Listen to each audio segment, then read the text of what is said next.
Islamabad, Washington's point man in talks aimed at ending decades of war in Afghanistan made a brief visit Monday to Pakistan as relations between Islamabad and Kabul reached a new low. Zalmay Khalilzad's visit came just hours after Afghanistan withdrew its ambassador from Pakistan late Sunday after the diplomat's daughter was brutally attacked last week. The US envoy met with Pakistan's powerful army chief Gen. Qamar Javed, but nothing was immediately known of their discussions. Pakistan and Afghanistan have a long and troubled history, their relationship fraught with mistrust and suspicion. Each accuses the other of fomenting violence on its territory while also harboring its enemies.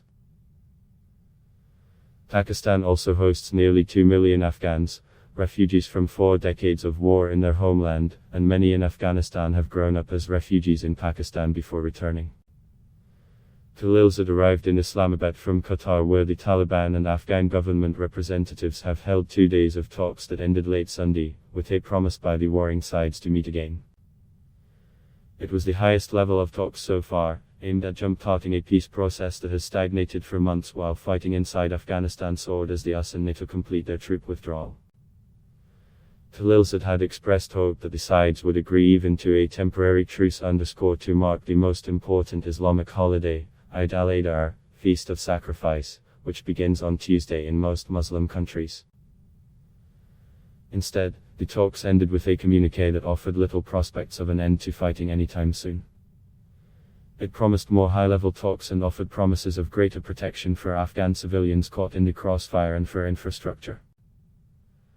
Last week, Khalilzad attended an international conference in Uzbekistan that tried to find a resolution for the rapidly deteriorating situation in Afghanistan, but the gathering did not produce a roadmap to end the fighting. Pakistan is seen as key to peace in Afghanistan.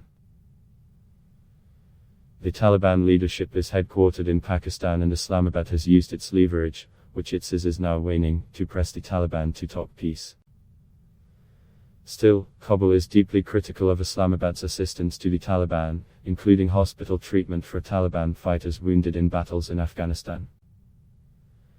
In the most recent fighting in the town of Spin Boldak in southeastern Afghanistan, Taliban fighters were seen receiving treatment at a Pakistani hospital across the border in Shaman.